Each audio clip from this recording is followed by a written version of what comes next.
that song is such a banger. Oh my god. I wonder if he knew. I wonder if he knew he was gonna like curate such a classic. Probably not. But Jesus Christ, what an amazing song.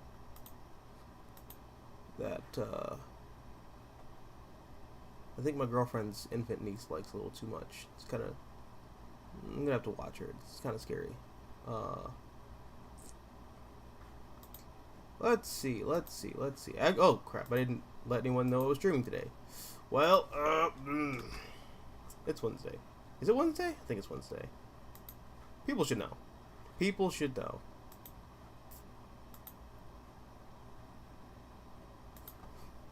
They say we're live.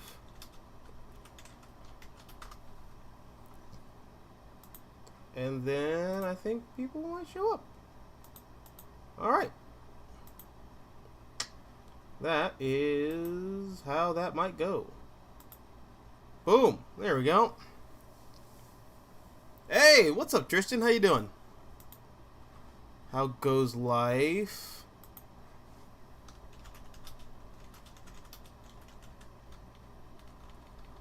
What are you reading? I'm gonna pop that in the chat. What are we reading this week, boys?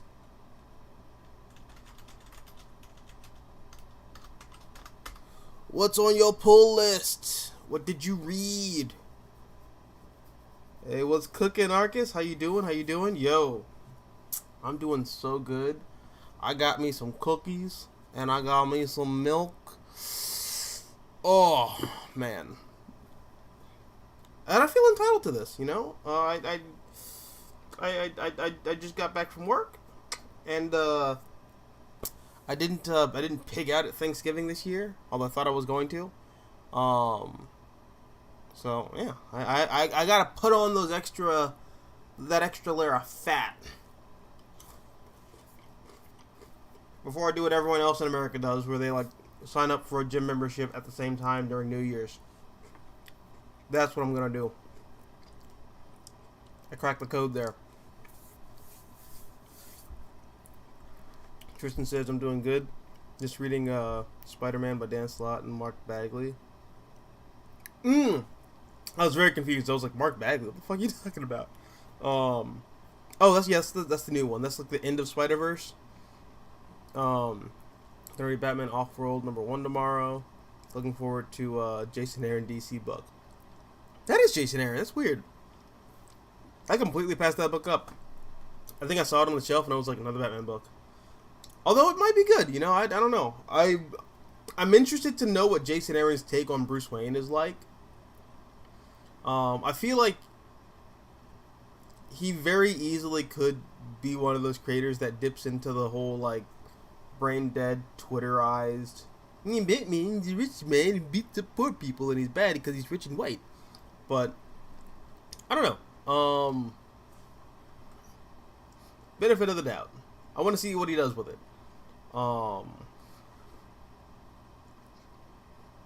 Because I still really love Jason Aaron's Thor. Or, I like the beginning of his Thor, and I like the beginning of the Jane Foster Thor. I feel like when he gets like really long stories, he starts to fall apart. But this is, I think, going to be like 5 or 6 issues, so, alright, yeah. Let's see what the man can do with a mini. I'm down. Downloaded the new Spider-Woman comic, haven't read it yet.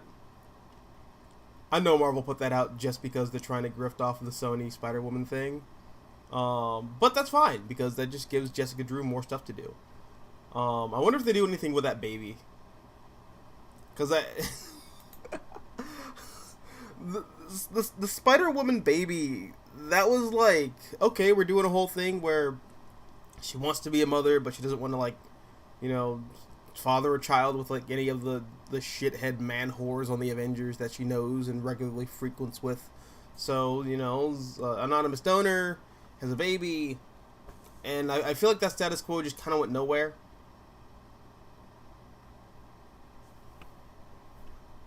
So, I don't know. I'll check it out with you. I'll read it with you. In fact, I'm gonna go back to my new comic shop, because my old comic shop is like in a weird space. I don't know what they're doing, but yeah. I'll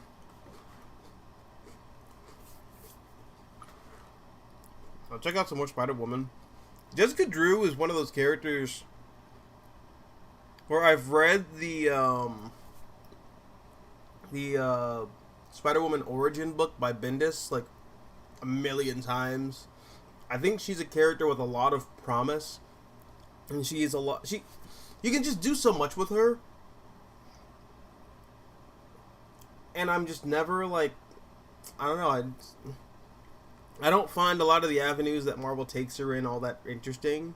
Either they do like something really kind of like goofy and zany, and I'm like, that's kind of boring, or they just tie her into like Peter Parker's world, and I'm like, that's dumb. Just because she's Spider-Woman and he's Spider-Man doesn't.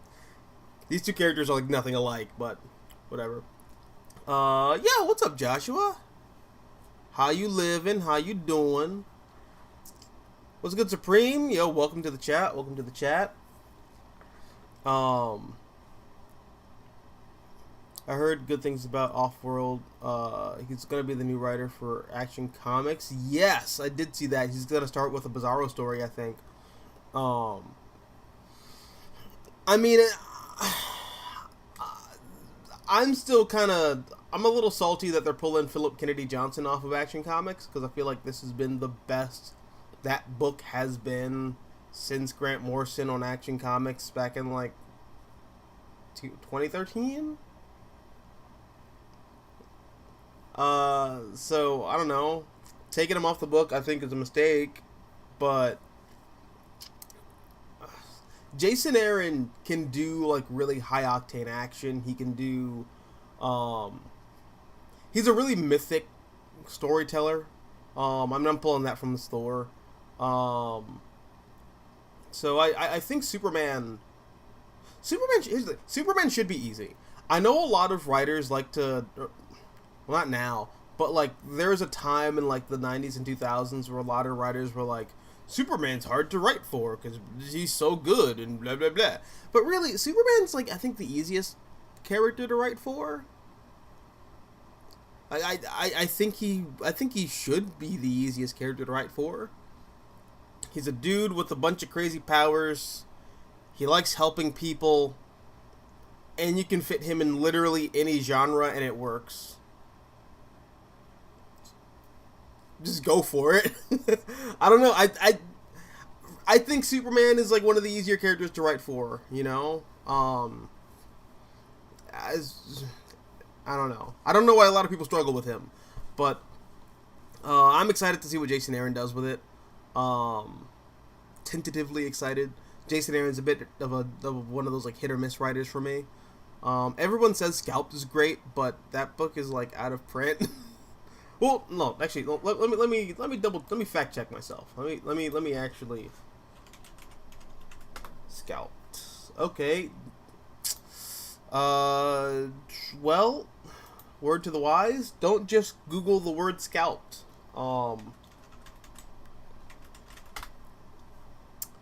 Okay. It's gonna do wonders for my, holy shit, $10? Okay. Alright, well then I'm gonna add you to the list. Add you to the list. Okay. Well, I guess I'm gonna check out Scalp now. Because that's like the Jason Aaron book that everyone points to when they say Jason Aaron's like one of the best writers of the 21st century. I don't know. I didn't really like his Punisher. I mean, I think there were some cool ideas in it, but I ultimately just wasn't super into it. And that's like his Punisher Max. I'm not talking about the one where Frank Castle becomes like the beast of the hand. No, I didn't read that. I know my buddy Troy loved it. Although it's weird, he said he didn't like the direction that Marvel's kind of going in with the new Punisher, and I was like, well, what did you think they were gonna do with the new Punisher? Like, yeah, they wrote Frank out. They got a new guy. I don't know. I'll have to ask him about it. It's just always kind of funny when he brings it up. I never question it because we're like talking about other stuff. But I am planning on doing a video with him in the near future. But Supreme says, on the whole, separate the art from the artist debate. Do you find it tiring and frustrating that so many creators that you admire turn out to be really terrible people? Not at all. No, not really. I listen to metal. Do you know how many of my favorite like musicians are just pedophiles, rapists, human traffickers, murderers, cultists, cult leaders? Like, oh, boo-hoo, someone said something inflammatory on the internet. No, I don't care. That, you know, call me when, like, Chuck Dixon pees on a deaf girl, like Marilyn Manson, you know? Call me when Sean Gordon Murphy decides that he wants to marry a 13-year-old. Call me call me when like comic creators actually do horrible things. So far there's a couple. We got a couple in there. The dude who wrote Green Lantern Mosaic and like did like Emerald Twilight and all that, he's actually really bad. He's like in jail for like child pornography. Okay, that's bad. That's rough. Then there's another guy who like murdered his wife, and then DC like almost wanted to like hire him, but then someone with like common sense said don't do that. So that's pretty bad. But outside of that, like, comic book writers generally aren't that bad. I mean, you have like Ethan Van Sciver who like does those like Nazi troll streams, but like at this point, I'm not even sure like how authentic he's actually being, or if he's just trying to like chase the algorithm. So I don't know. Yeah, but comic creators aren't that bad. Like, the worst comic creator has nothing on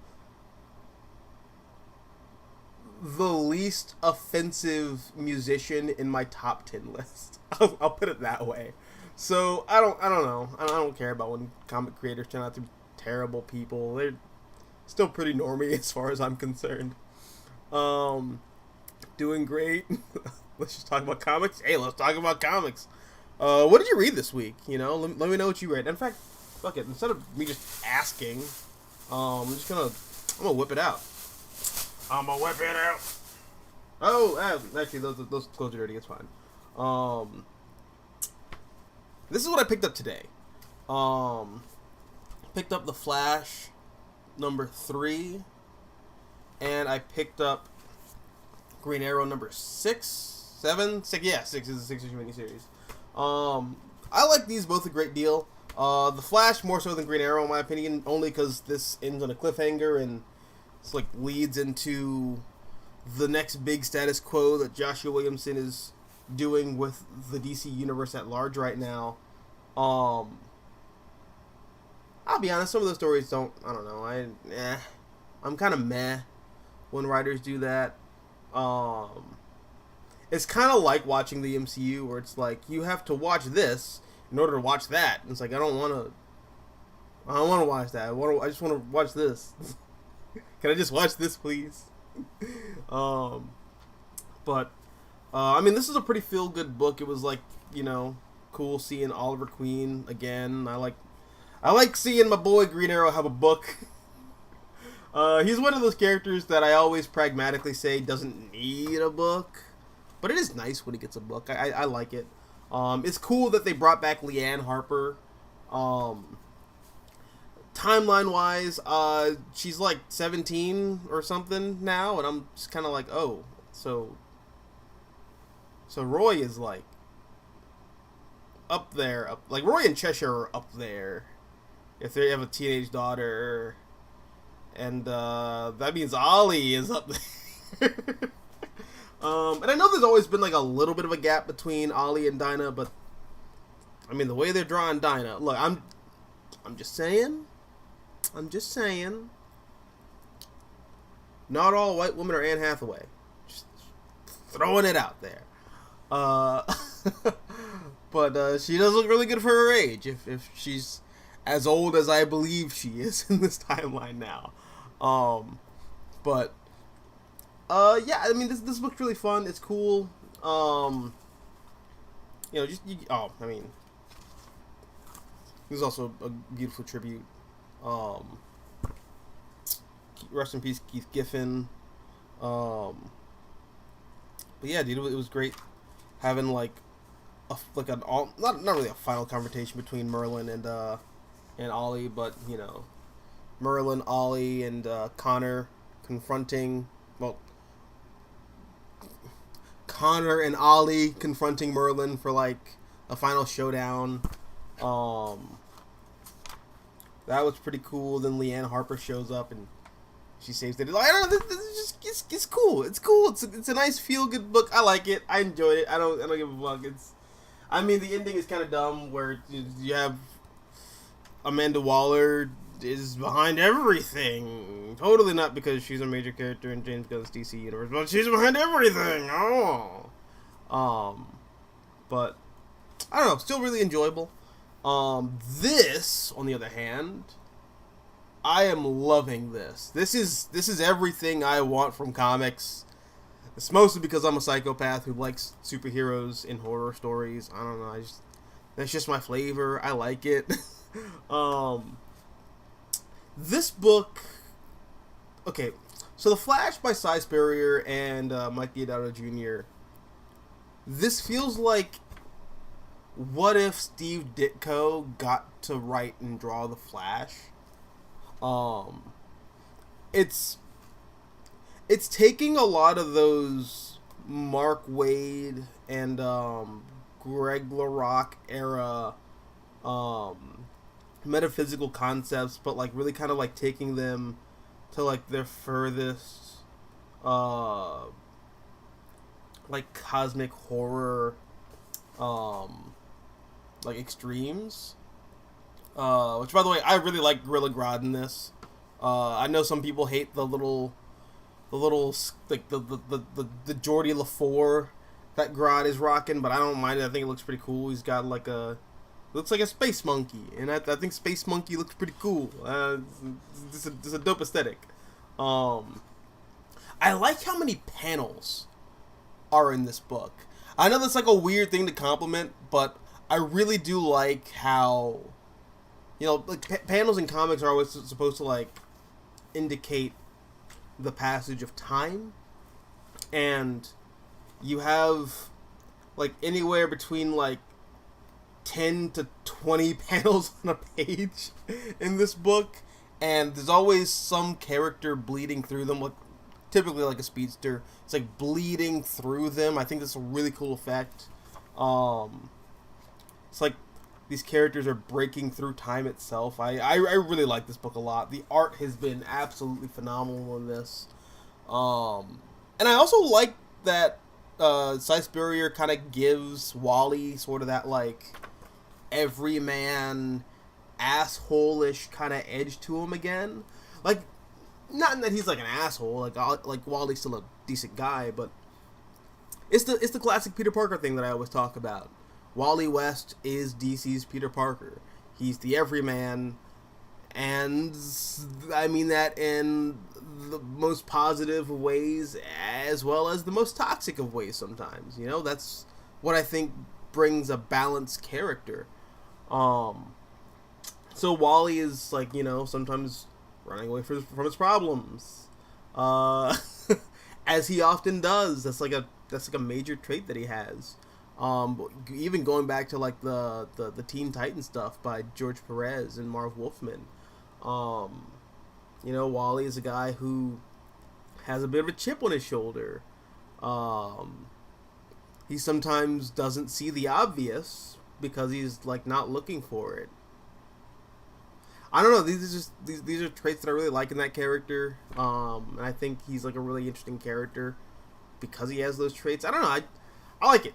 The book's good. I'm enjoying it so far. Although so far it feels like this is one of those you either love it or you hate it kind of comics. So I guess I'm in the camp of people that just I love it. I love it. Even if some of the stuff like this kind of put me off, I don't like how we're regressing Impulse back to what he was in like the 90s.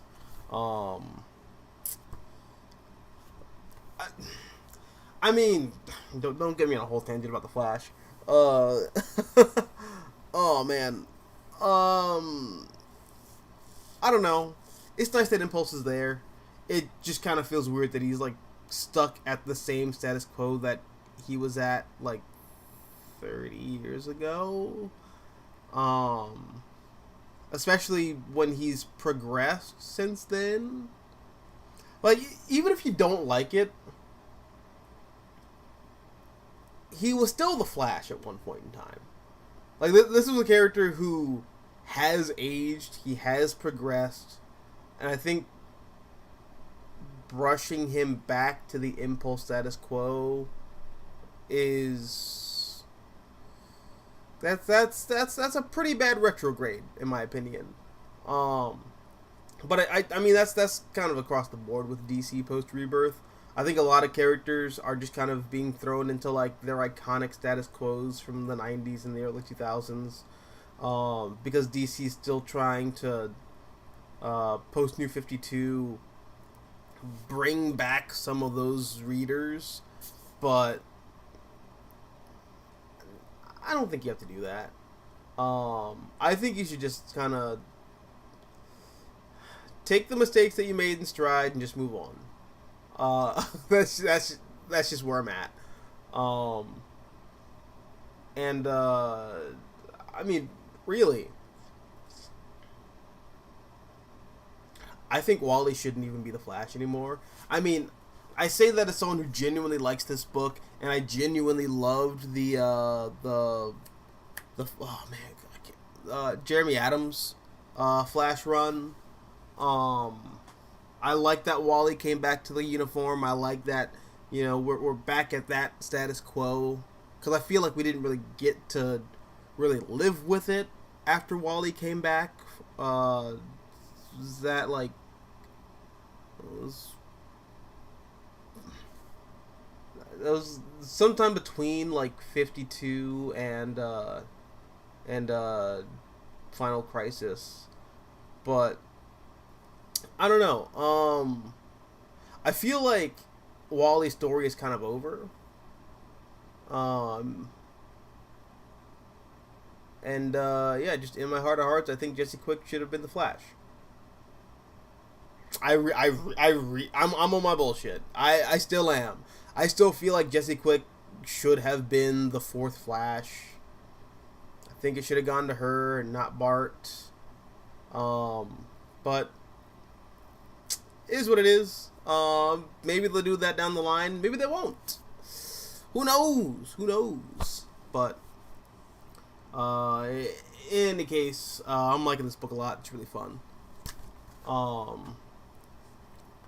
Let's see. Would you like to see Jason Aaron do a Green Lantern miniseries? I mean, potentially that could be pretty cool. All this talk about Spider-Woman makes me miss the New Avengers. Yeah, the New Avengers was a really good book. I also liked Spider-Woman in the Hickman run on the Avengers. I thought she was really cool there. She was utilized very well. But I feel like a lot of those characters were. And really, that's where I feel like a lot of Marvel characters kind of flourish. I think a lot of Marvel characters sans Spider-Man and Daredevil and like some of the other street level characters. But like the you know the main eventers, or I guess the in-universe main eventers, like the Avengers and a lot of the X-Men. I think those characters flourish within the confines of like massive team books. And so far that's where I've enjoyed Jessica Drew the most. So, you know, I mean, granted, I think that's where I've enjoyed a lot of the greater Marvel Universe characters the most. Like maybe outside of Iron Man, because I like Iron Man a lot in his solo books. But like yeah, a lot of my favorite Captain America moments come from Avengers comics. A lot of my favorite like Hulk moments come from Avengers comics. A lot of my favorite Wolverine moments come from X-Men comics. So I don't know. I think that's like one of the fundamental differences between the Marvel Universe and the DC Universe. I think a lot of emphasis is put on Marvel characters like living in a shared universe. They live in a shared space, so a lot of the big character moments are gonna happen in those like big epic like team books. So yeah, I don't know. Maybe that's what I gotta do. I gotta read more Avengers, and that's how I gotta enjoy Jessica Drew. Supreme Omega says, on film nostalgia, do you miss the days when going to the video and renting DVDs was more common? I miss that. It feels more intimate. Kinda. Although, so like, I grew up just as those types of stores were like on their way out. Like I remember when I was like 9, going to well, my mom and I stopped going to Blockbuster because it was too expensive, so we ended up going to like Hollywood Video, which is like one of the off-brand they're like one of the off-brand Blockbusters. But we'd go there like every Friday, and then we'd pick up like a movie, and then we'd watch it that whole weekend, and then she'd return it on that Monday. But yeah, I don't know.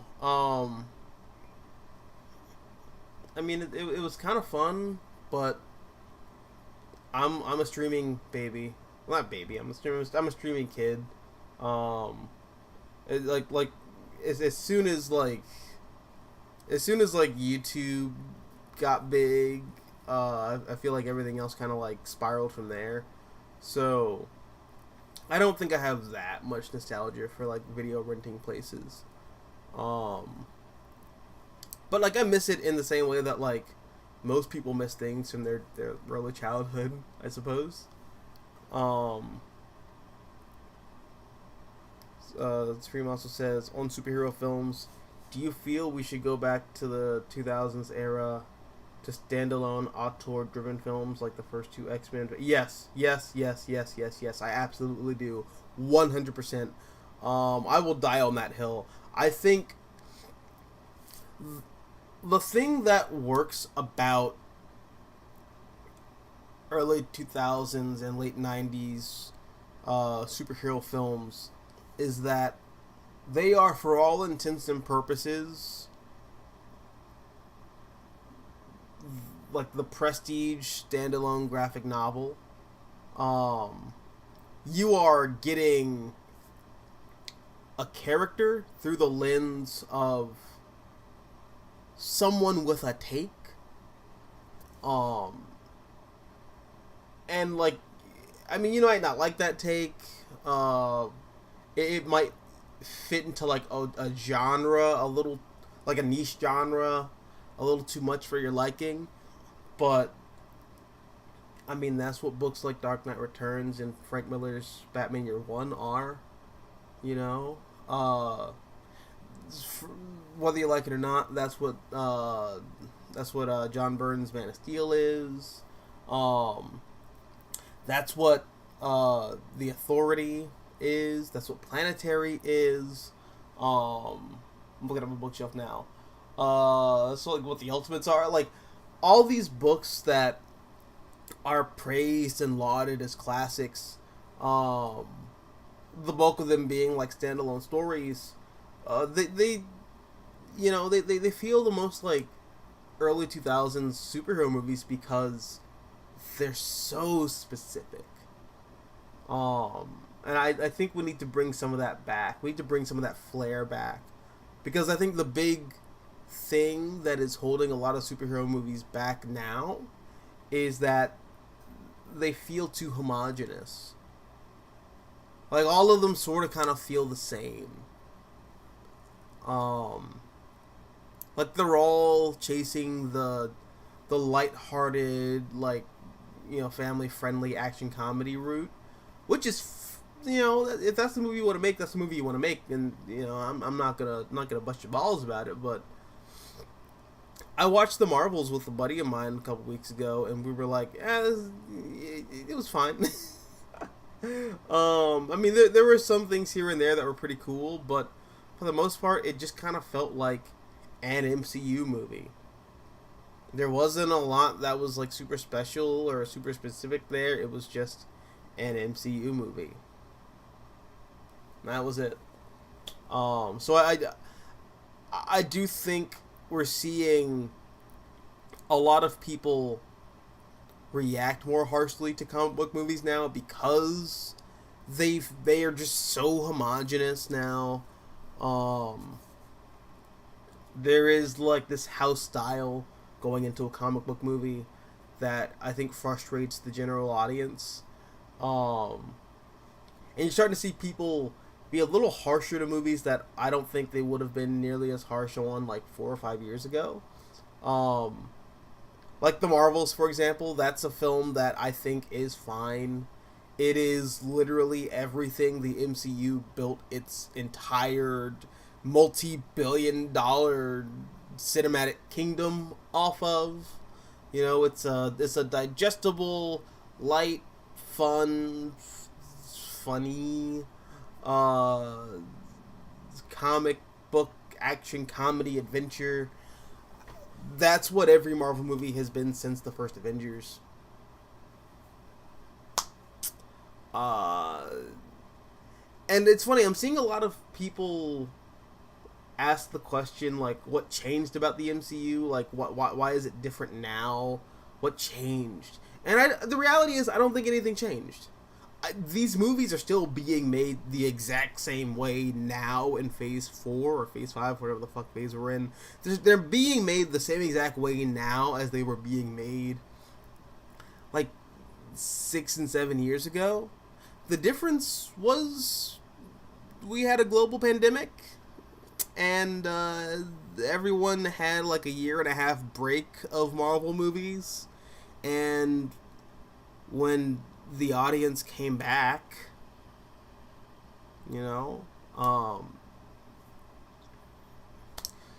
okay, here's the thing with Marvel movies. The MCU became such an institution within pop culture that it was routine. Like you go watch the like 3 or 4 Marvel movies that come out this year, you get excited, you poo-poo all the other superhero movies that come out, and then you go like, yeah, now it's all building to this next big thing. And I feel like in that 1.5 year time span where we just didn't have that, the routine got broken, and then as the audiences were being, brought back into it, starting with like the Disney Plus TV shows, which by the way, very different format than like the films. It's a very different experience than the films. Like, you're watching a show at home instead of like being in a packed theater with like up to 150 people oozing this energy. They're radiating, this intoxicating excitement that like it's easy to get swelled up in. You don't have that with a Disney Plus show because you're watching it at home with like, yourself, your dick out, and some cookies and a glass of milk. That's what you got. Um, so, uh, yeah, jumping back into the MCU franchise formula routine, a lot of people just couldn't do it. Especially when there's also other movies coming out, like Hollywood started looking at other avenues. More diverse projects started coming out. Not just like racially diverse or like whatnot, but like we started getting movies from other big heavy hitters in Hollywood. We started getting more movies like Oppenheimer. We started getting more movies like the Barbie movie. The Terrifier franchise, which started off as like a silly little like straight to streaming B movie thing, is now like a major franchise. I don't know, but that's like we're starting to see more diverse projects come out, and the audience just wants to take a break from the MCU and engage with those other projects. So, you make a Marvel movie in the same vein as like Age of Ultron or Ant-Man or something like that. People are gonna look at it and go like, been there, done that, So I don't know. Marvel, I think, needs to just shake it up, be more daring, do something radically different. Although the problem is when they do that, you end up with the Eternals, which is a movie that is actually really good. But the core demographic of MCU diehards, actually MCU diehards will like slurp anything that Kevin Feige jizzes out. But like the casual MCU diehards, and that's like this is a contradiction, but you know what I mean.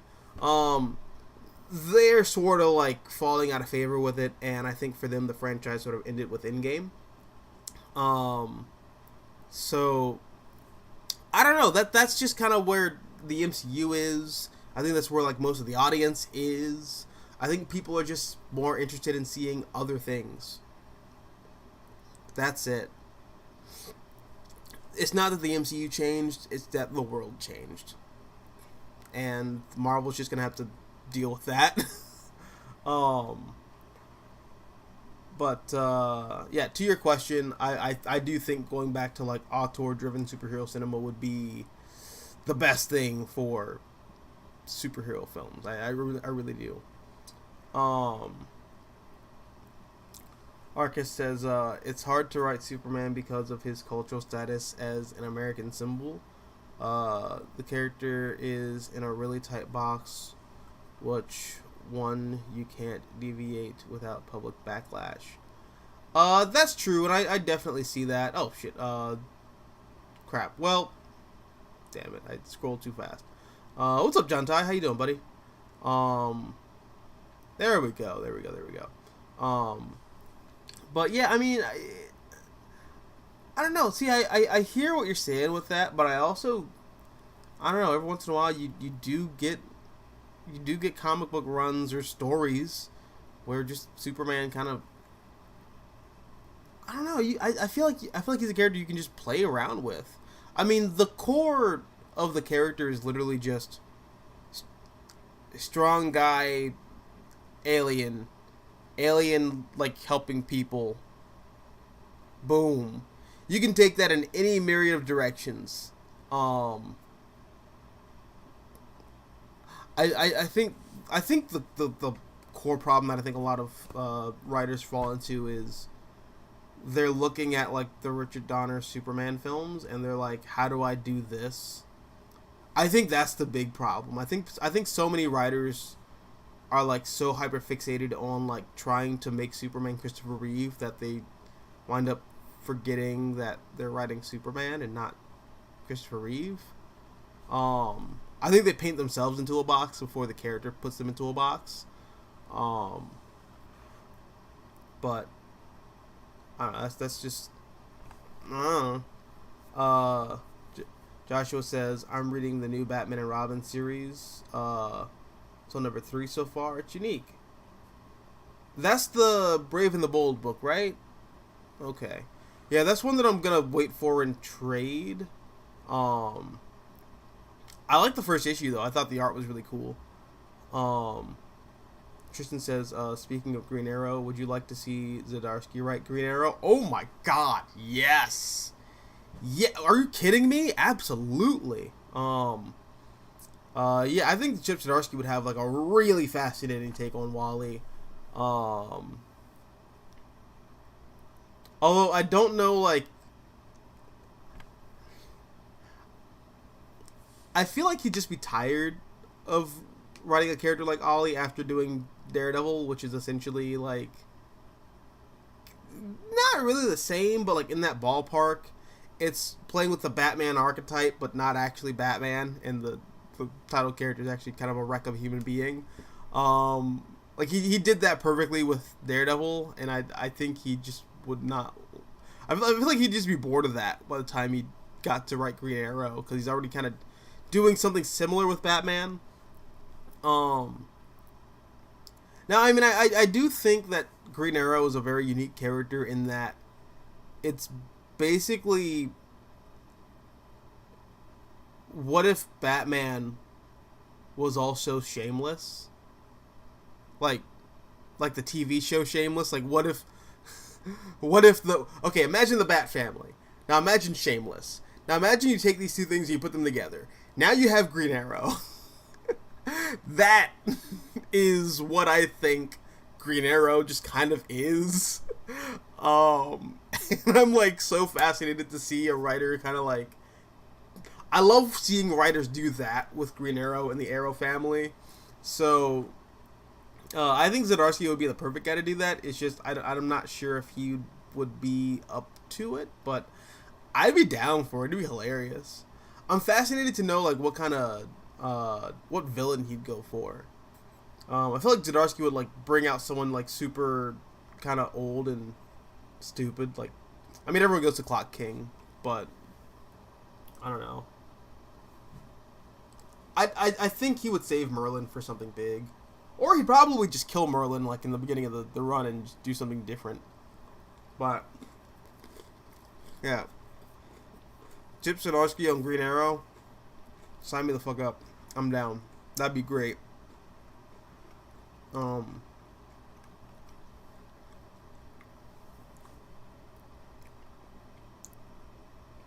can say from last week, Speed Force was fun. Yeah, Speed Force was really fun. I like that book.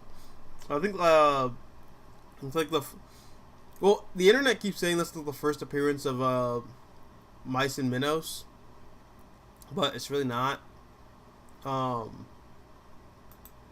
I'm like 90% sure they show up as like background characters that Grant Morrison just mercilessly kills off in Final Crisis.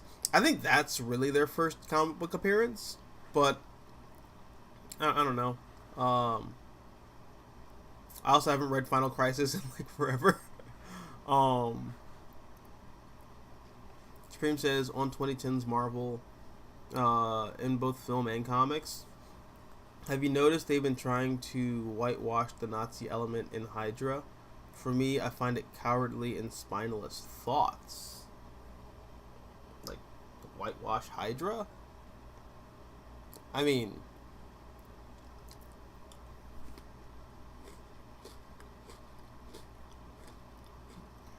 wasn't Hydra already kind of whitewashed? You know, like offshoot Nazis. I don't know. I always thought of Hydra as a pretty white organization. I mean, you got like Red Skull, and I mean, there's like Baron Zemo, not Zemo. Fucking. Oh, what's that guy? What's the dude with the face? The face, the robot face, the man.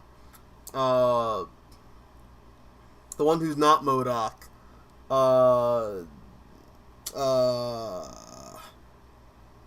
Crap, why can't I think of his name? He was like the big bad of Rick Remender's run on Captain America with Castaway and Dimension Z. Fuck, but you know that guy. I mean, you have like Madam Hydra, and, like Viper. She's white. Like I don't know. Yeah, I've always kind of seen Hydras mostly white people. I don't know. Were they not normally just mostly white people? Am I missing something? Am I lost in the sausage? Am I getting chopped up? Is my brain mush now? Did the SJWs get to me? They got me. They got me. I'm fried. It's too late. Gotta let me go.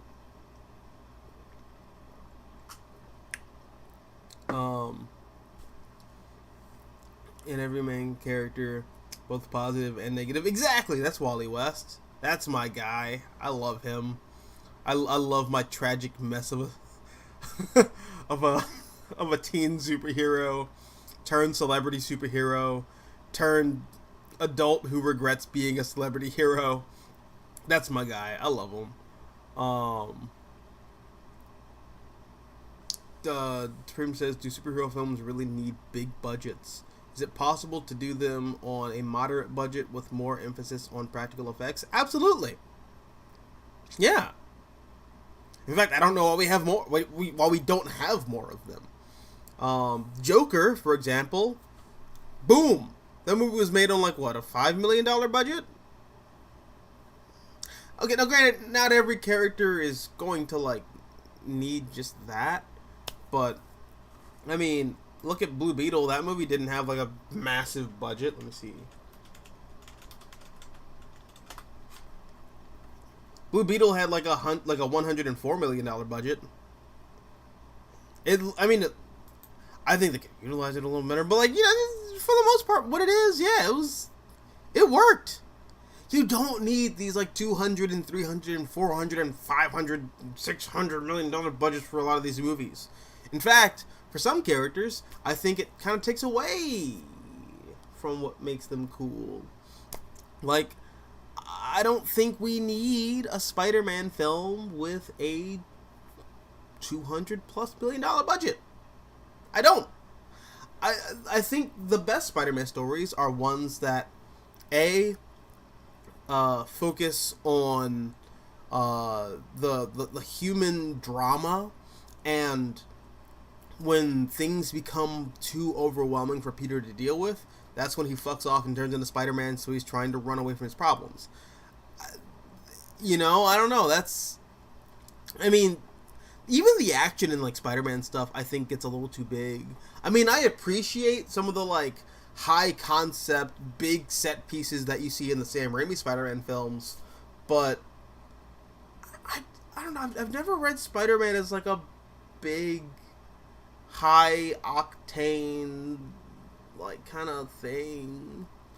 Like a lot of Spider-Man fights in comics are just like scraps. Like Spider-Man's like scrapping with dudes in alleys. The biggest it'll get is like Doc Ock knocks Spider-Man through like a car, and then he like uses his little tentacle arms to run away. Like that's like, I don't know, Spider-Man action doesn't get all that big in comics traditionally, so like I don't know, you don't need that big of a budget for a Spider-Man thing. I don't know. You know, I don't think you need a super big budget for Batman. That's just straight up like crime drama. I mean, if you want to like do something kind of like big and crazy with Batman, go for it. But like, I don't think you need to. You know, I don't know. I think a lot of these characters don't really need some of the budgets that a lot of these movie studios have been demanding from them. I don't think you need it. I love the Suicide Squad, you know, James Gunn's Suicide Squad, but even that gets a little big, you know? Like, the Suicide Squad is not that big of a thing. They're not really an epic kind of team. These are, like, supervillains who wear, like, the biggest, most high-concept thing is that you got supervillains running around with, like, supervillain costumes, and they have like supervillain weapons and stuff like that. But usually, Suicide Squad stories are just okay. We got Deadshot, Count Vertigo in there, Poison Ivy. I don't know. Ratcatcher. Who else is a shitbag D-list villain?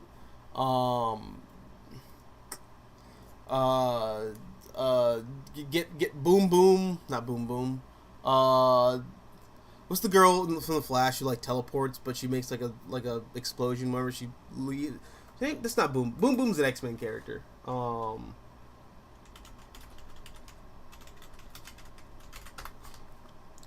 Peekaboo. You know, get Peekaboo, and then boom, throw them in Honduras, and they're gonna go assassinate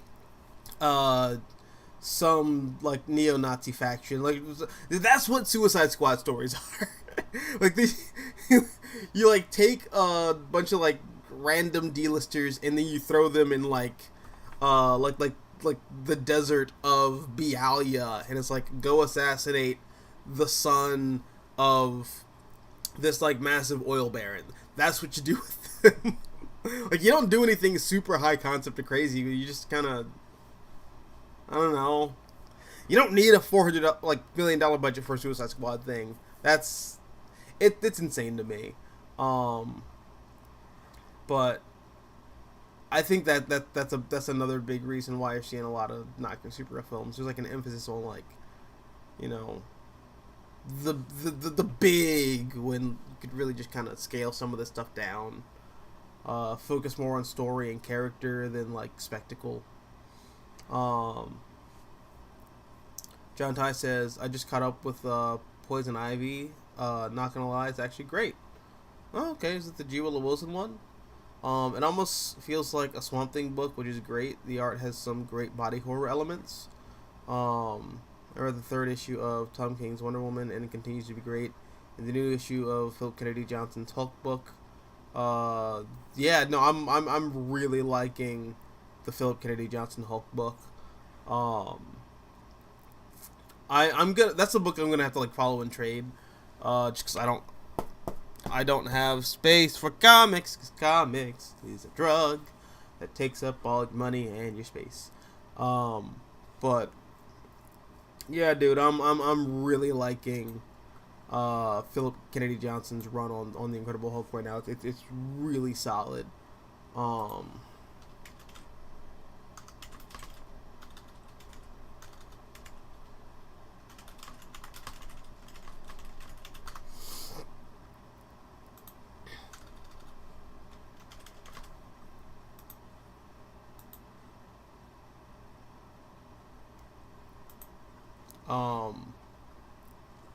What's another one I'm reading right now?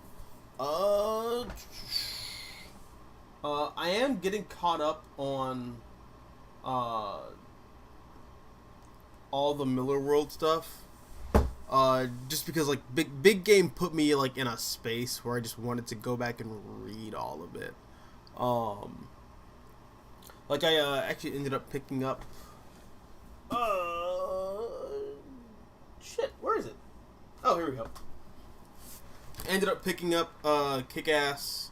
I mean, this says Volume 4. Because like the Dave Lazuski years. I don't know why Mark Miller reprinted the books like this. Mark, you're just making life more difficult for me. This actually does not make things less insane. But this is Kick-Ass 3, but it's technically book 4 because they had the Hit Girl book B Volume 2 of the Dave Lazuski saga, I guess. But this has been really good, going back to this. Dude, I don't know, this is just really fun. It's also kind of weird seeing Spider-Man in the place that he's in right now, where the character is very, I think, kind of stuck Which is it's kind of unfortunate because Spider-Man's like the ultimate symbol of like the coming of age superhero. Um, but like I don't know, reading this is Spider-Man. Like Mark Miller and John Romita Jr.'s Kick-Ass is the most Spider-Man book not published by Marvel Comics. Oh, well, I mean, I guess technically it was originally, but like, you know, it's published by Image now. But like, yeah, this is the most Spider-Man or non-Spider-Man comic out there. We get to watch Dave grow. You know, the first volume is just kind of like life's beating him down. The Hit Girl, it's like Dave is still doing the thing. He's trucking along, and then you get like Kick-Ass 2. Things escalate. In Kick-Ass 3, he graduates high school. He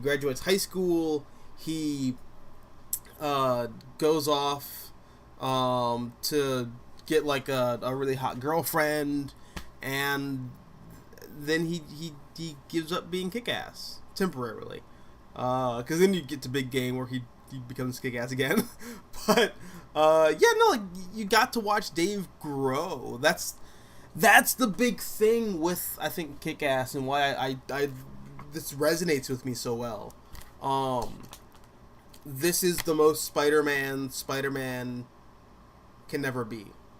I'm not sure if that sentence actually makes sense, but you know what I mean, right? Like it's it's nice when characters get to like grow and change and progress, and then kind of put it down, and then you get new characters that show up in their place, like the New Girl. That's what the Kick-Ass New Girl series is all about. And then I can't remember her name, but like she has like a whole brand of justice that she tries to enact. That's like more pragmatic, where she's trying to do like the Red Hood thing, where she's trying to control crime rather than stop it. Like yeah, dude, I don't know. The Miller world is just really good. It's I think one of the best retroactive superhero universes that we've seen since the Marvel Universe. So dude, yeah, I don't know. What's up, Dark Knight? How you doing, buddy? What's your prediction for Hickman's Ultimate Spider-Man? I got a video about that coming out relatively soon. But I'm excited for it. I do not think it will be what everyone else thinks it's going to be. I think what people are expecting is Peter B. Parker from the Spider-Verse movies, and I don't think that's what we're gonna get. I think what we're gonna get is The Incredibles, but Spider-Man, which I guess is really just Animal Man. So yeah, I think we're gonna get Animal Man with this Spider-Man book by Hickman. I think Hickman's gonna just make Spider-Man Animal Man, and a lot of that comes by default of Peter not being bitten by a radioactive spider as a teenager. He gets his powers as an adult. So I mean that change like fundamentally alters the character to the point where it's not what I think a lot of people are going into it wanting. Like I think a lot of people, when they say they want a married Spider-Man with children, what they're saying is they want Peter Parker, who got bit by a spider at age 15, and grew and changed and everything gonna happen in life, to settle down, have a family, and then either share the mantle with Miles or whoever the fuck, and then potentially put it down, and then let this new generation of superheroes come in. I think that's what people, when they say they want a married Peter Parker, that's what people want. But I don't think that's what people are gonna get. I don't think that's what Hickman's gonna give us. I think Hickman's gonna give us Animal Man, essentially. Um, so I don't know, man. Look, at the very least, it will be one of the best Marvel comics on the shelf coming this January. Because you got Marco Cicchetto, who is one of the best artists working in the industry right now, and you have Jonathan Hickman, who's one of the best writers working at Marvel Comics. It's gonna be good. But in the video that I got coming out, I distinctly say that this book is suffering from, like, Golden Goose Syndrome. I think a lot of people are looking at it as, like, you know, they're looking at it in the same way that, like, the Jedi were looking at Anakin Skywalker. It's like, you're chosen one, you are. Save us, you will. Unrealistic expectations we do not have, because your expectations will be met by my expectations, which are perfection. I don't think it's gonna be what people kind of like. It's not gonna be the perfection that people have in their heads based on what they want from, like, the brand traditionally. I think it's gonna be its own kind of different thing. And I'm excited for that because I love Jonathan Hickman. He's a great guy. Well, I don't know if he's a great guy. I don't know him, but, like, he's a great writer. But we will see where this Spider-Man book goes. I am very fascinated to see the reaction to Hickman's Ultimate Spider-Man. 1610 Man says, Kick-Ass equals Spider-Man if it was part of the Marvel Max line of comics. Dude, Marvel needs to nut the fuck up and make a Spider-Man Max book. And I elect myself to write it. Please. I would write the hell out of a Spider-Man Max comic. Marvel, just hire me. That's all you gotta do. I mean, it sucks that, like, the ideal artist that I would have liked to do it with is no longer with us. You know, I think the late great John Paul Leon would have been, like, the ideal artist for a Spider-Man Max title. But I don't know. I mean, there's a lot of other great artists working right now. In fact, one of the biggest, oh my god, just, like, one of the biggest icks that I have with a lot of contemporary comics discourse is how so many people seemingly believe that there's a shortage of good artists in comics. What the fuck are y'all on? What are y'all smoking? What are y'all? What you got? What are you doing? What's going on? What are you inebriated by? What are you under the influence of? What do you mean there's a shortage of great artists in comics? I don't think comics 30 years ago looked half as good as comics do now. I don't think comics 10 years ago look half as good as comics now. I think comic book art has only gotten better over the years. There's a very clear evolution when you're looking at, like, the stages of comics through, like, the different ages. Like, you have the golden age of comics where the art's very simple, it's dynamic, but it's simple. Then you get the silver age where things start to, like, get fleshed out a bit more. They're still very cartoony, though. They're still working off, like, caricatures. And then you get the silver and bronze age. Sorry, you get the bronze age and then the modern age. No.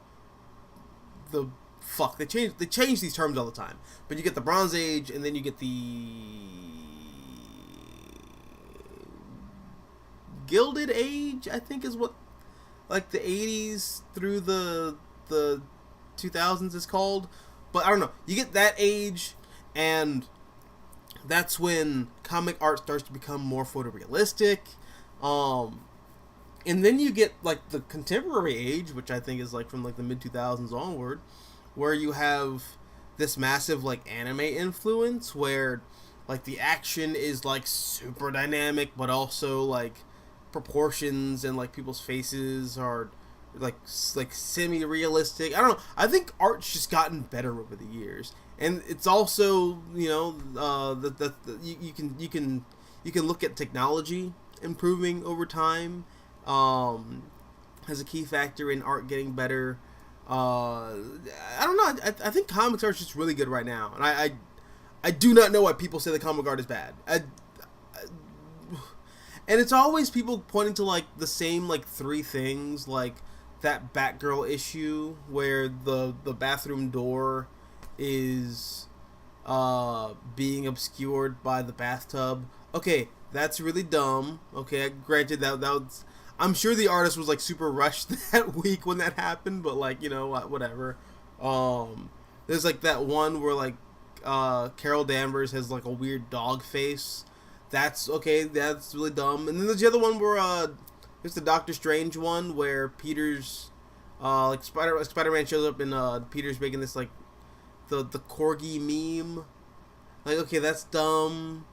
And then people like to point to like they like to point out to Greg Land for tracing porn and memes and all that. But like, I don't know. Greg Land art looks,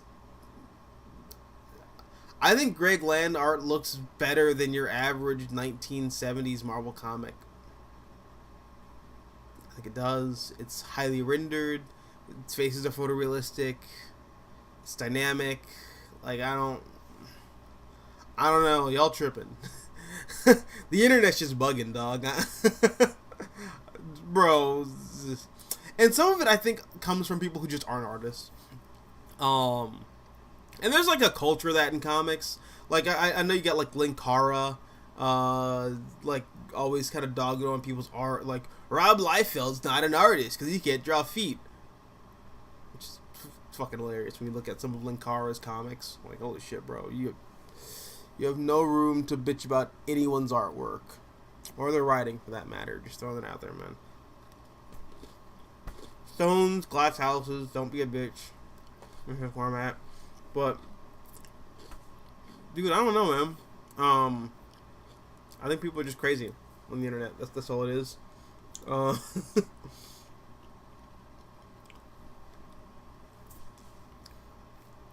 Supreme says, on Batman, does Bruce need so many gadgets and tech for a Batman story to work? To the point, he had a mecha in Snyder's run. Yeah, he did. Oh my god, I almost forgot about that. Because he used to be more low tech in the 70s, 80s, and 90s. Well, you run into a weird problem with Batman. I mean, DC in general, but Batman in particular is a character who we often like to conceptualize as being in the real world, and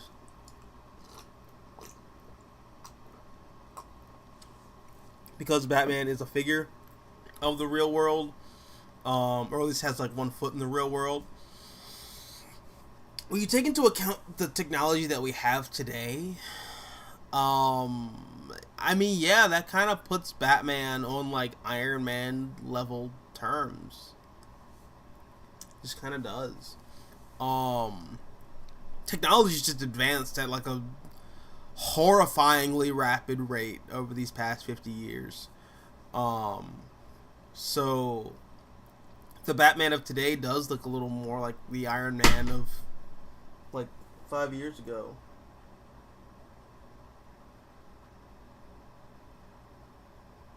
What's that?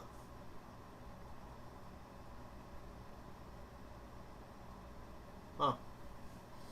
Oh well. Anyways,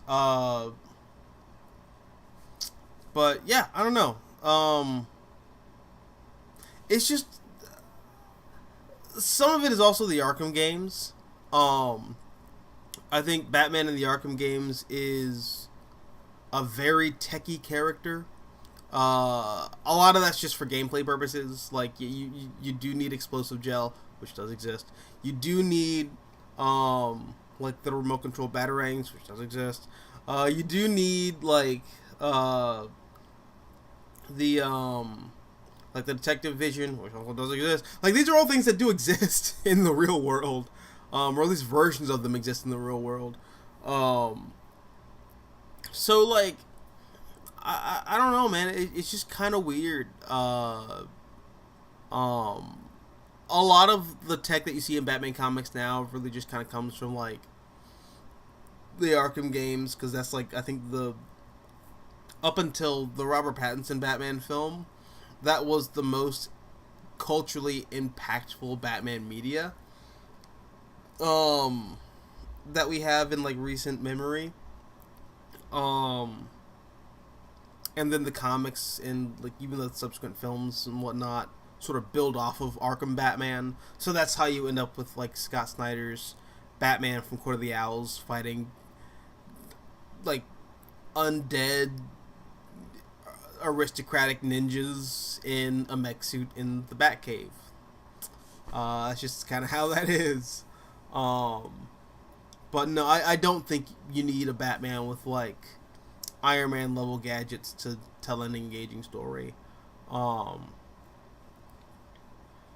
Hickman's Ultimate Spider-Man equals New 52. And yeah, it's just gonna be New 52 Animal Man. I really do think it's gonna be that, which I wouldn't mind. I liked what I read of New 52 Animal Man. So,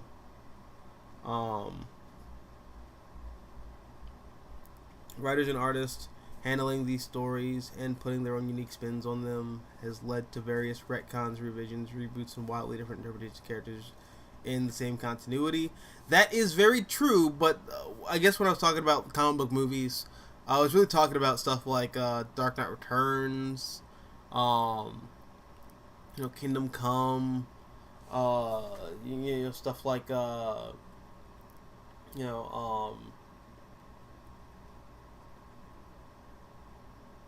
like the Green Arrow, run by Mike Grell. Like, that's really the stuff I was talking about. I mean, I get what you're saying when it comes to like creators kind of like thinking they're special, unique snowflakes or flowers.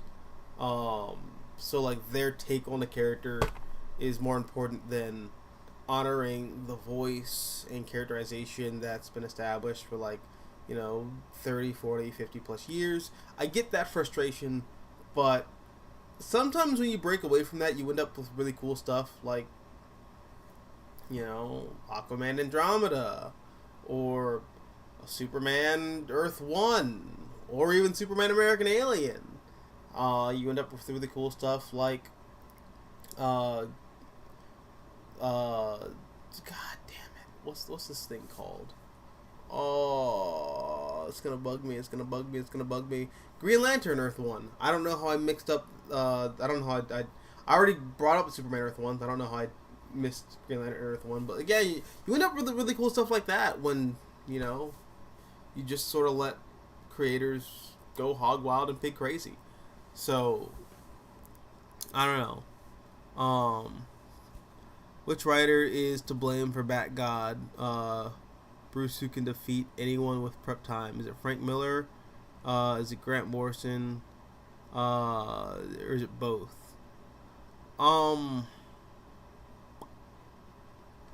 I think it's a bit of both, but ultimately I think Frank Miller put the idea in people's heads that Batman with prep time could do major damage to other superheroes. But I think Mark Waid is the one who like solidified that within the comic sphere and pop culture.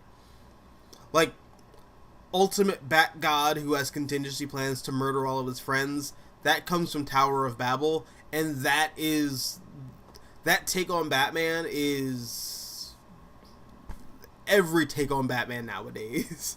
Like the ultimate pragmatist who is watching his friends fight aliens and going like, write that down. Wonder Woman is a vicious fighter. What if I gave her a heart attack while she was fighting and then she just died? Like, that's where Bat God comes from. Or at least Bat God is like everyone kind of like, interprets Bat God. everyone says that Grant Morrison's Batman is Bat God, but like I don't, not really.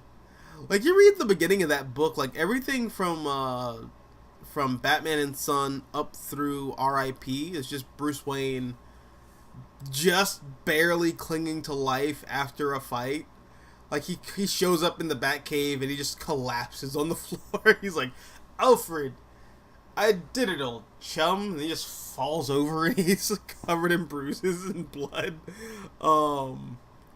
I don't know why people say that like Bat God, like Grant Morrison did a Bat God. It's not really. It's not the case. I don't know where they're getting that from.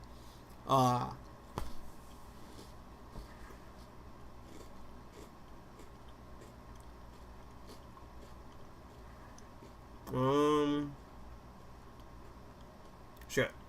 Here we go. Adding new characters, heroes, villains, supporting characters, blah blah blah. Spice things up. If a character from an official adaptation proves to be popular, they'll end up being a canon immigrant. That is very true. That's how we get characters like Harley Quinn. That's how we ended up with Mercy Graves. That's how you ended up with Livewire, who is a character who is like just brimming with potential, but DC just does not pull the trigger because they're too afraid to make Leslie an OnlyFans toxic e-girl. They're afraid of brilliance, and that's okay. You know, we're not all of us are meant to. Not all of us are meant to fly to the moon. Some of us are just meant to watch others do so. But, yeah, no, there are a lot of characters that are like super popular in other media that are like just kind of ushered into comics. Jimmy Olsen's one of those characters. I mean, really, half of Superman's lore comes from external media, like the Crystal Ice Fortress of Solitude that comes from the Donner films. Jimmy Olsen is a character from like the radio show, I believe. Superman flying comes from the radio show. Or no, not the radio show. I think that comes from the Fleischer cartoons. The idea that Clark Kent changes his voice when he becomes Superman, that also comes from the Fleischer cartoons. So yeah, no, there's just a lot of stuff in like Superman media that comes. A lot of stuff from like Superman's external media like just bled into the comics. But you see that with Batman a lot too. You see that with characters like Spider-Man. Like, yeah, I don't know. Like, it happens a lot. It's really cool when it happens. Like for example, Cerebro in the X-Men being this like massive, high concept, like Star Trek-esque looking thing. That's not really the case in the comics, and that like blew my mind because I'm not really an X-Men comics guy. I'm like an X-Men like movie and TV show dude. But yeah, you like look at Cerebro in the comics, and it's just like a little Oculus Rift that Professor X puts on his head in like his study. It's got some wires in it. That's about it. You know, it doesn't look nearly half as cool as Cerebro in like the X-Men films does. But yeah, dude, that happens a lot in comics. John Ty says, I think the reason why so many superhero movies have big budgets nowadays is that it has to be cinematic so that people can understand why it's why it's big screen worthy. I mean, I guess. But then you end up with stuff like Joker, which like it's great. I love that movie. I know like half the internet is like, "Blah, blah, blah, blah, blah. You hate women because you like that movie, or you like Trump because that movie." Even that movie's like one of the biggest anti-Trump films of like the past, I don't know, 10 years, but whatever. You're a problematic person if you like that movie, but I love it. I love it. I love the filmmaking behind it. It's everything a comic book movie can be. It is the antithesis of everything we've been getting with comic book movies. And I just like that it was a movie. It has, like, it's a very intimate story. I don't fucking just make more comic book movies like that. Just give, okay, for like a Swamp Thing film, whoever's making it, like James Mangold, give him $10 million and then say make a Swamp Thing film with his budget. Watch him make some magic because he's forced to creative his juices. I could have phrased that way better, but I'm not going to. But like, I don't know, he's forced to do something different. Not just go to like the obvious like high concept place. He's just forced to, you know, be a little sparing here and there, or like focus on this instead of that, you know, whatever. I don't know, man. Just I don't think a lot of these things need super big budgets. Twitter comic book discourse versus fans, dawn of different perspectives.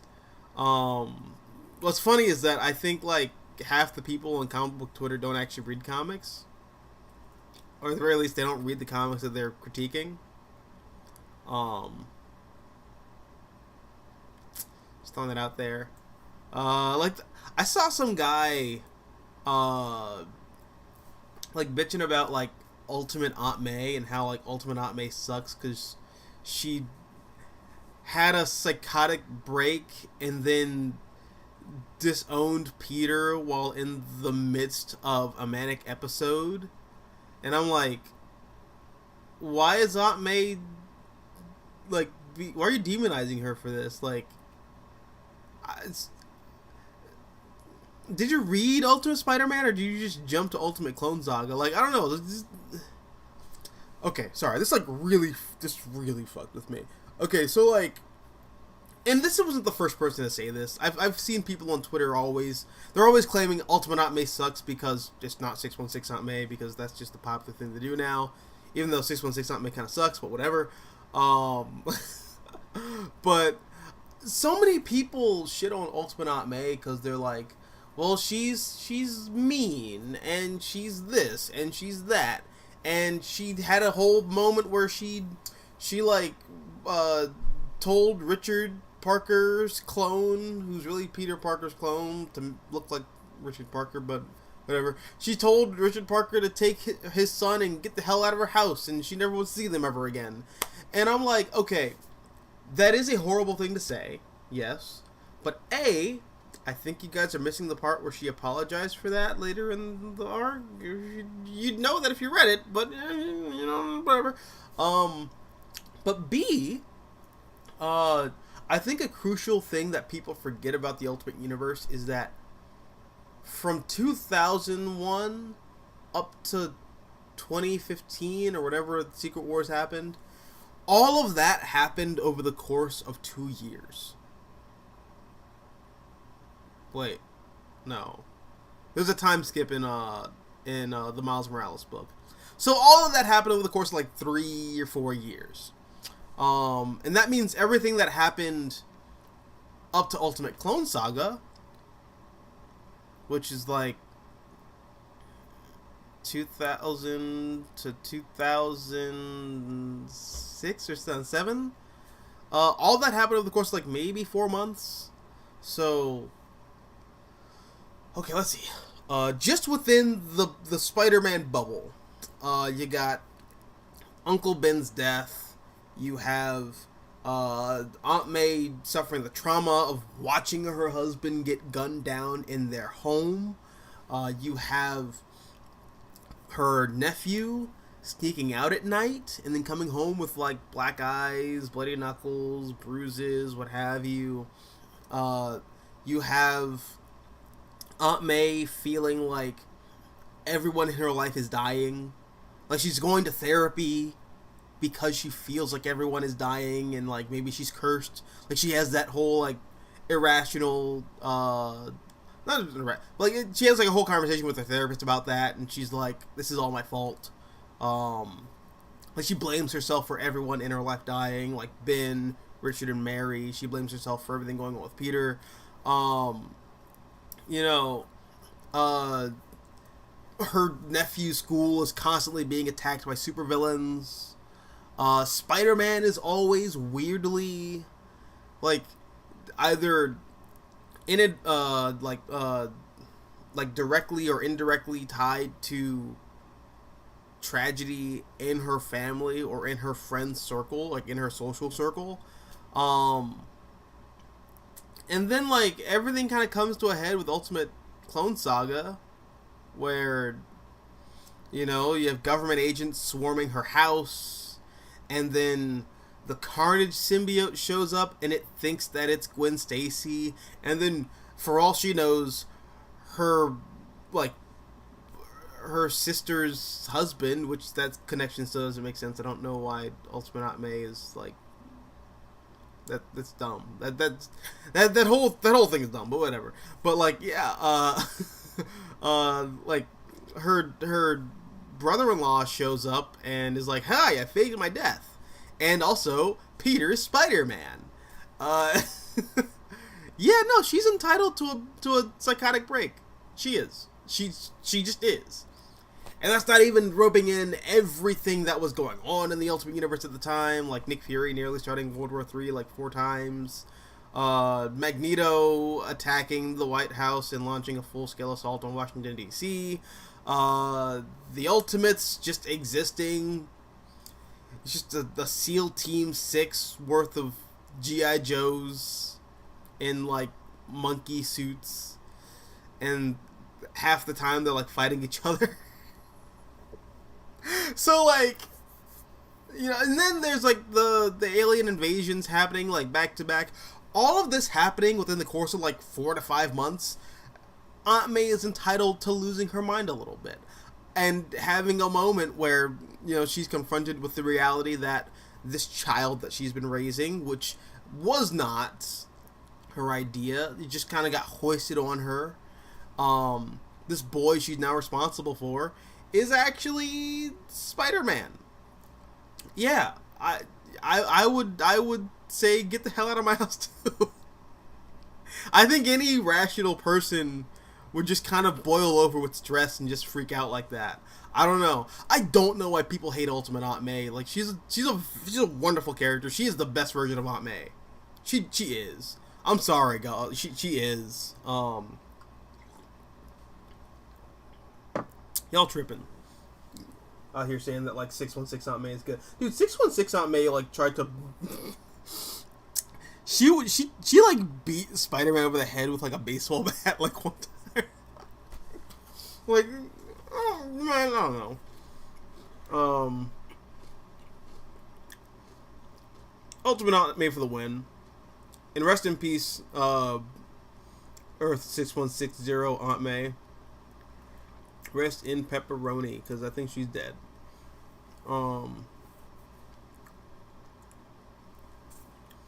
616 or 1610 man says, drive for individual coherency, taking advantage of the shared universe and planning the crisis crossover ahead of time. Yeah, I think that's led to a lot of what we're seeing in comic book movies right now. Can't stand Linkara, dude. Me neither. I used to love him all the time, but, like, holy crap, that was just. I, like, went back and rewatched his like video about Frank Miller's what was it? Batman and Robin, The Boy Wonder.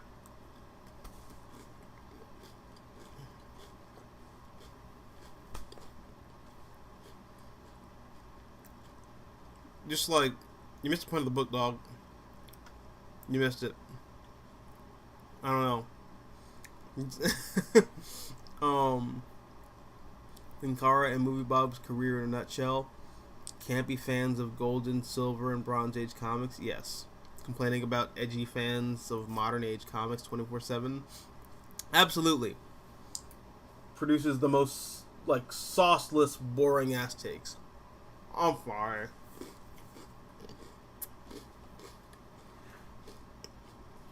Part of me is just super salty that like I watched their content as a kid, and I feel like I deprived myself of a lot of really good comics growing up because I was like, well, Linkara said this is bad, so I have to avoid this. And then I read it, and I'm like, no, this is great. What the fuck are you talking about? I don't know. Superman, Batman, the World's Finest has been a pretty great fun for me. Dude, me too. And I'm like super excited for the current Kingdom Come arc, and I don't even like Kingdom Come.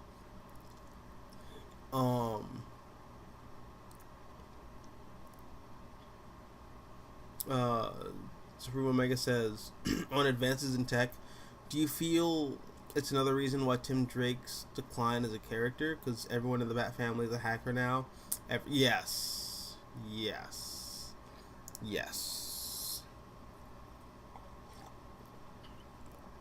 Like, I think DC is retroactively trying to make Tim Drake like a baby Lex Luthor. So they kind of like, I don't know, put him on this kind of, well, he's smarter than everyone else. And it's like, well, yeah, I guess, but I don't know.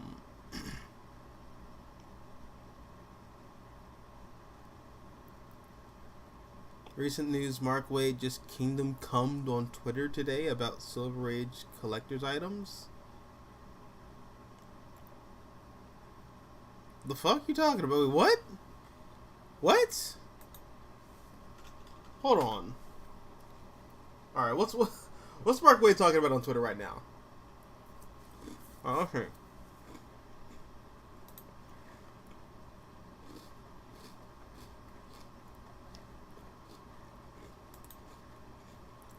Okay. Scrolling through the horrors. That's some good art. Scrolling through the horrors. Alright, this is all my fault. I followed too many whores. Let's see.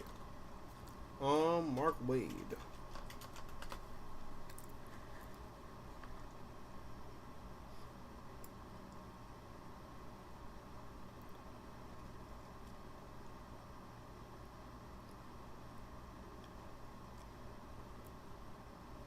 It's just putting Mark Waid on Twitter's kind of dumb.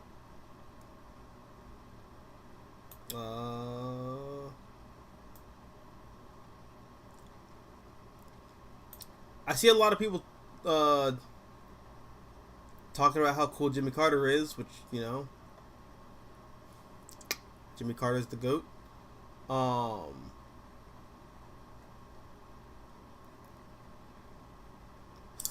Henry Kissinger died.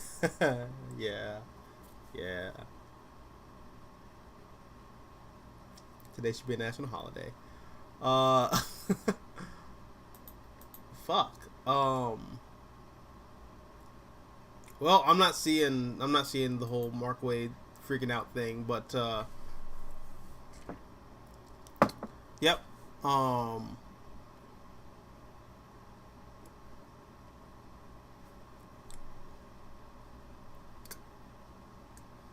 Alternate continuity adaptation of a work is treated as its own separate universe rather than a part of the original's prime timeline. Yeah.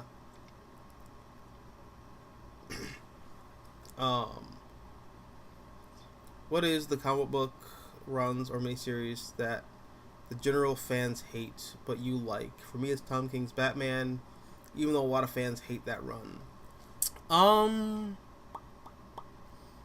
I really like All-Star Batman and Robin the Boy Wonder. I think it's a wonderful satire of Frank Miller's impact on Batman post Dark Knight Returns. Like, I love how that book is largely from Robin's perspective, and it's just this kid going like, dude, you're tryhard and you're weird. And you're not cool. You think you're cool, but you're not cool. You suck. But it's like Frank Miller making fun of what Batman sort of like turned into. in pop culture. I love it. I genuinely do love All Star Batman and Robin the Boy Wonder. Um, I also really like I really enjoyed the Christopher Cantwell and Cafu run on Iron Man. Thought that was pretty cool. Um, I like the Ultimates. There's a lot of people who hate the Ultimates by Mark Miller. I love it. I think it's great. Um,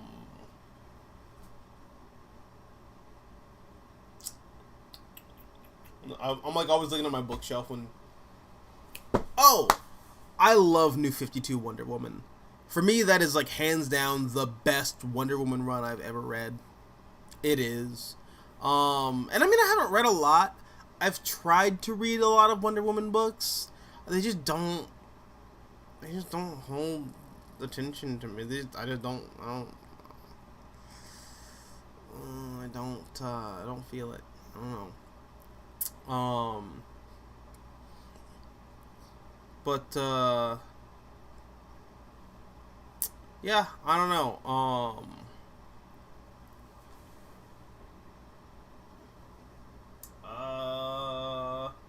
There's a lot of people who like seemingly hate Jeff Johns' run on the Wally West era of the Flash.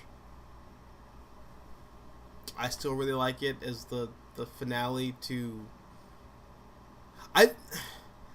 I feel like up to that point, that is when like classic Flash is over, and that's why I really feel like you should have had Jesse Quick become the new Flash after that. But that's just me. I don't know. It's just me. But yeah, I don't know. I still really like the Jeff Johns run on the Flash. I like New 52 Suicide Squad. And I specifically like the reinvention of Harley Quinn in the New 52 Suicide Squad. And maybe this is just like YouTuber brain rot. But for me, one of the big things that I always agreed with, I'm not sure how many of you guys remember Brown Coat Eric. He used to be on Geek Evolution podcast a lot and talk with Captain Logan a lot. But the thing that I always agreed with Eric about was that when Harley Quinn made the jump from the animated series to like DC Comics proper, that was kind of a mistake because animated series Joker is not comic book Joker. Like comic book Joker is like distinctly more gruesome and violent and gritty than animated series Joker ever was. So when they just kind of like ported Harley Quinn to the main DC universe, they didn't really change her all that much. So she just kind of felt out of place, and I never understood why like comic Jokers never just like killed her. Or why she'd really fall for him in the first place. Like, I can see why she would fall for like animated series Joker. Like he did a lot of like really dumb stuff, but like he was a criminal, but he was never like he's not a monster. Like Batman the Animated Series Joker is not a monster. Comic book Joker is a monster. So when Adam Glass sort of like made Harley this like murderous ICP bimbo bitch, like yeah, no, that works. That works. You have now fixed this character. Harley Quinn shouldn't be like classy or anything like that. No, she should look trashy and gross and be kind of like disturbing to be around. Like I don't know. I really like the Adam Glass Suicide Squad run book. It's very different from traditional Suicide Squad, but I really enjoyed it. But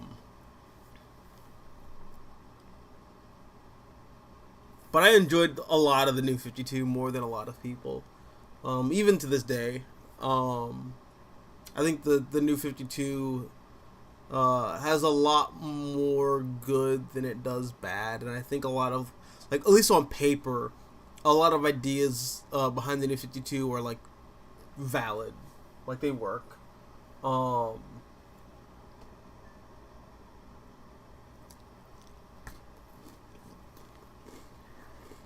um,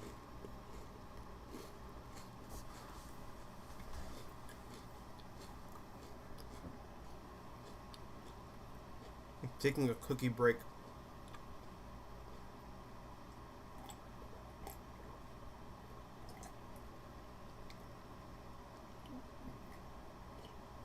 Mm. Fuck. Cookies and milk are great. Wonder if I can get myself a milk mustache on camera. Try it.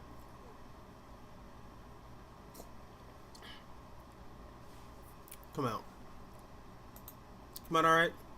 Yeah, came out alright. That's a pretty decent milk mustache. I feel like my actual mustache covered it a little too much though. Let me try. Oh, now I'm getting myself a milk goatee. I got the casting couch going on now. Ah, fuck.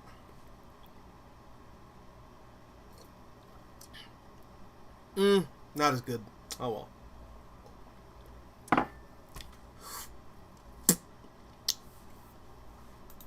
Alright, let's see.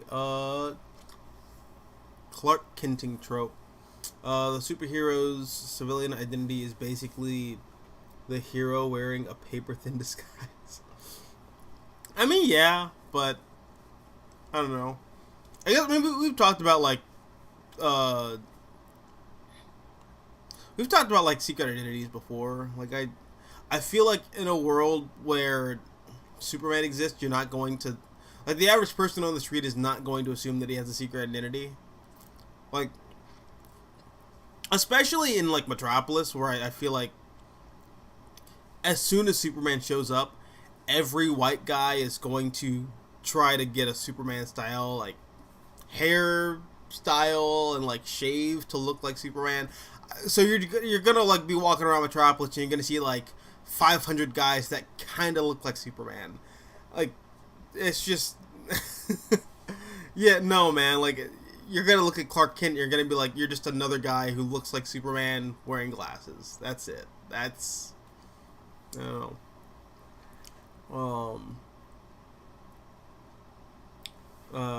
Death is cheap. Comic characters get killed off in superhero comics. Have a tendency to come back to life.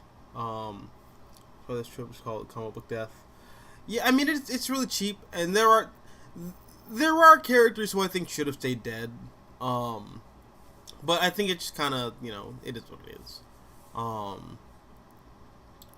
Whether due to popular demand, a writer deciding it was a bad idea to kill the character off in the first place, or the character simply being too important to stay dead. Yeah.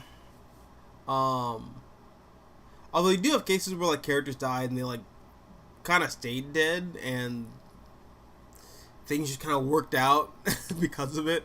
I think Wally West really had a solid run, partially because just Barry he just stayed dead for like 20 years.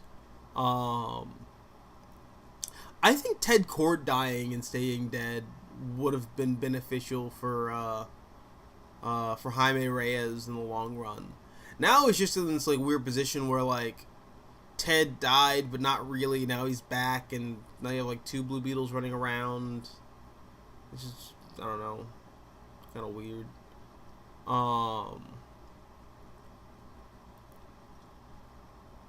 Christopher Nolan's Swamp Thing pitch: serial killer in the native lands of the swamps of South Florida.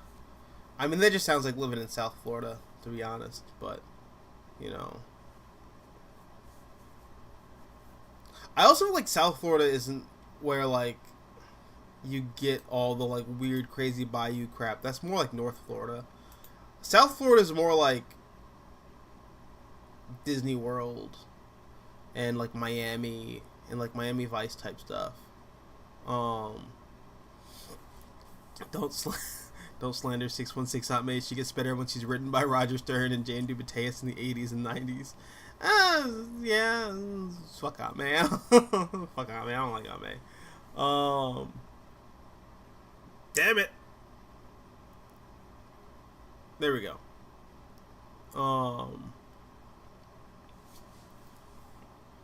Making up your own mind if you like the story or not is a lost art nowadays. It feels like people hear about something bad in comics and everyone starts bandwagoning without reading the stories. Dude, you're telling me.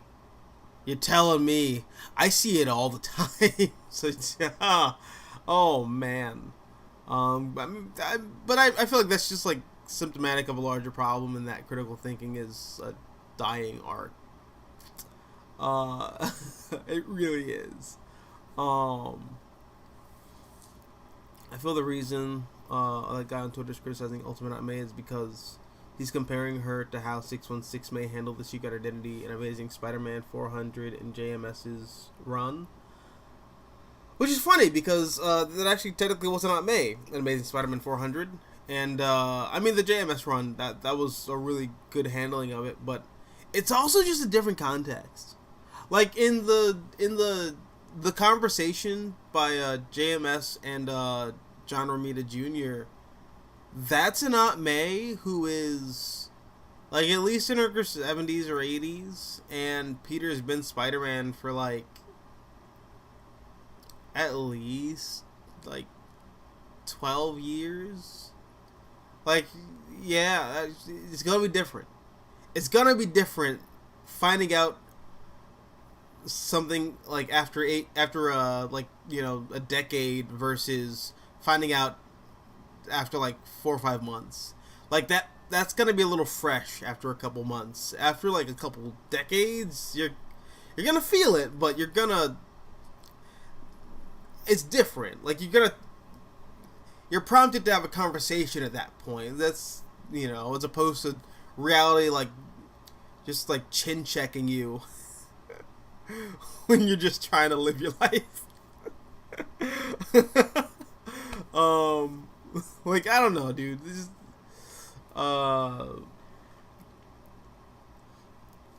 Marvel Earth 616 fans and MCU Earth 199999999999999 fans both hate Ultimate Earth 1610 with a passion, even though both those universes borrow and stole ideas and concepts. Yes, they did. So bizarre, so weird. Like contemporary MCU, like not MCU. The contemporary Marvel universe is like, in a weird way, kind of just like a weird little brother imitation of the like the really okay. The current 616 is like a weird little brother imitating the MCU, which the MCU in and of itself is like a weird little brother imitating the Ultimate Universe. So like 616 fans and MCU fans hating on like the Ultimate Universe is just the funniest shit to me. They tripping. A-Blood, they tripping. The creator of Wonder Woman said a lot about Wonder Woman books are for monthly female troubles. Of course he'd say that. What's up, Tevia? How you doing, buddy? Comic book Joker is a monster. Yes, he is. New Earth Joker, monster, and DCAU Joker, cartoon clown. Yes. Wasn't Adam Glass responsible for Teen Titans, which was bad? He was, but he also was responsible for the New 52 Suicide Squad, which was great. Well, fun. It was really fun. I'll say that. I also liked a lot of the ideas that he was playing with. Also, I didn't mind skinny Amanda Waller. I didn't. I'm still in that camp that does not mind Amanda Waller as like a former soldier turned politician. I think that's still a pretty cool idea. I don't know. Um, Actually, Dennis never wanted Harley in the main comics. She was only introduced in 1999 during No Man's Land, and that was when O'Neill started to lose his power as the main Batman editor. Yep. And then I think she like showed up again in like Hush. Um. Good night, Tevya. Even in books that avert it, there's often a period of relative stability and routine adventuring, either in the backstory or the first act. Yeah.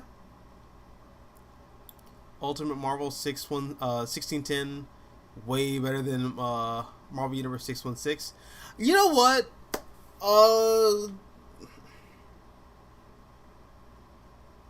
I might be in that camp. I might be in that camp. For all the problems that the Ultimate Universe has, yeah, I think the Ultimate Universe might be the best version of the Marvel Universe. I think it might be. Even with all the continuity errors, even with some of the weird choices that are made for no fucking reason, just for like shock value. Even with all that, you know, I still think the Ultimate Universe is like the best version of the Marvel Universe. I wonder if you like Ultimate Marvel more than classic Marvel, because it seems like it. I do. I think you were writing that before I said this. I know I'm like on a bit of a delay, I think, but like yeah, no, I do like the Ultimate Universe more than the 616 universe.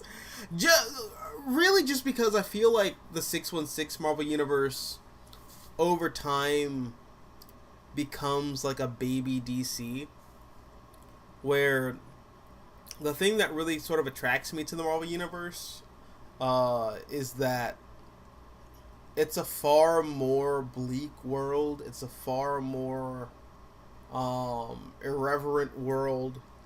It's a far harsher world. Characters die and like stay dead. It's less epic. It's got this sort of like Gnostic, cold mythology behind it. I don't know, dude. I think the Ultimate Universe, with the benefit of hindsight from watching everything that happened in the main Marvel Universe and all that, and using that as a reference point for like what their universe is, I think the Ultimate Universe avoids turning into a baby DC, in that they sort of just let horrible shit happen and these characters just sort of have to deal with it. And a lot of them don't survive, and then you get like new characters that take their place, and then you continue the stories from there. I don't know. I love the Ultimate Universe. I think the Ultimate Universe is like the most Marvel can be, and the most Marvel that Marvel ever was. So I don't know. I liked it a lot. I don't mind DC New 52. Should have started from scratch, but the continuity wasn't that hard to follow. Yeah, that's also my big thing. I feel like the New 52 should have been a complete reboot. But I like the idea of if you're gonna start a universe, have some like cohesive ideas, have some plans in there. I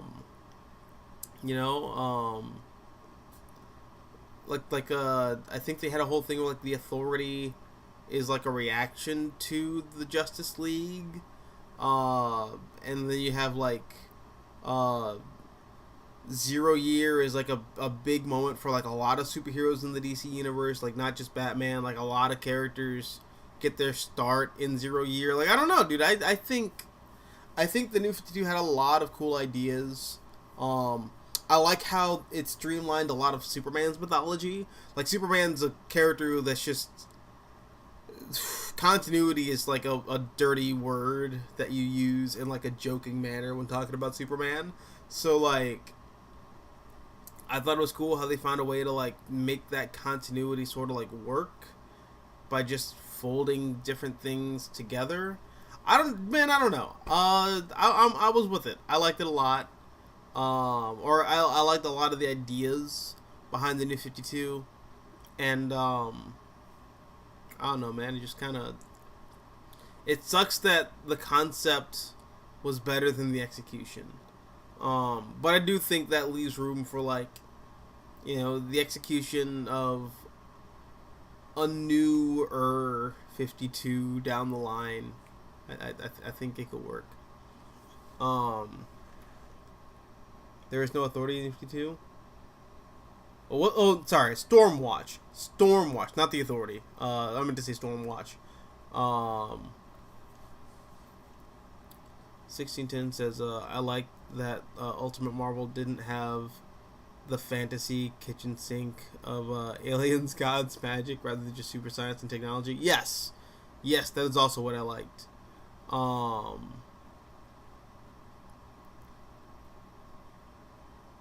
But yeah, man, I don't know. Comics, cool. Comics cool and fun. All right, well, I'm gonna dip because I gotta get to work in like 8 hours. So wait, welcome. One more question. All right, this is from Supreme Omega on 616. Do you dislike the cosmic stuff? I'm coming around on a lot of it. It's just that growing up, I didn't gravitate towards it because cosmic was not my thing as a kid.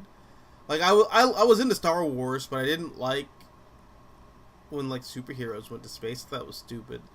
It wasn't until I got to, like, high school and I was like, oh, dude, space is cool and superheroes going to space is also cool. But yeah, I like the cosmic stuff now, you know.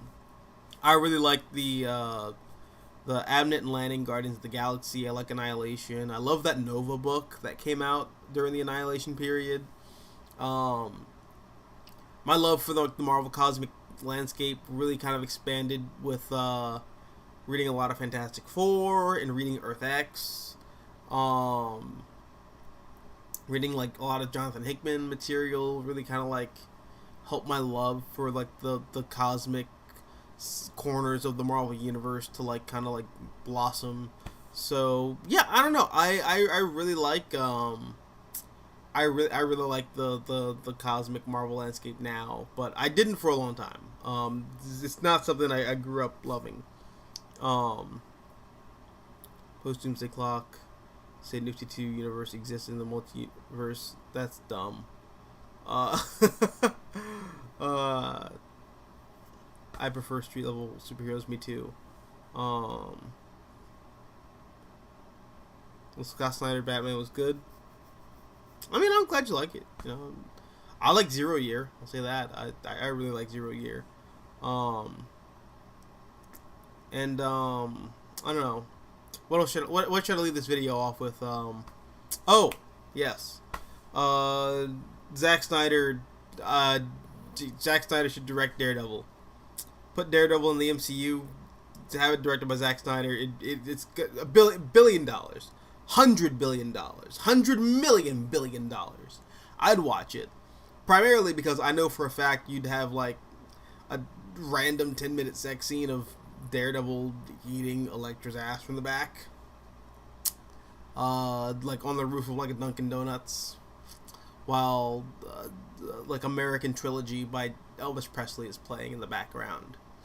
And I will be seated day one. I will watch that movie. That will be my favorite film ever. So yeah, Zack Snyder for Daredevil. Kevin Feige, make it happen. Thank you guys for thanks for watching. I guess I'll catch y'all next week. Sorry for not streaming last week. That was just Thanksgiving. I wasn't gonna do a stream Thanksgiving week. That was hectic. That was more than hectic. I had to cook. It was insane. But yeah, I'm glad I got to do this again this week. And hopefully I'll see you guys next week. So leave a like. Thanks for coming by, and I'll catch you guys on Wednesday, 10:30 p.m. Eastern Standard Time. In the meantime, catch some of my videos, which I will be uploading soon. And I will catch you in the next one. Bye!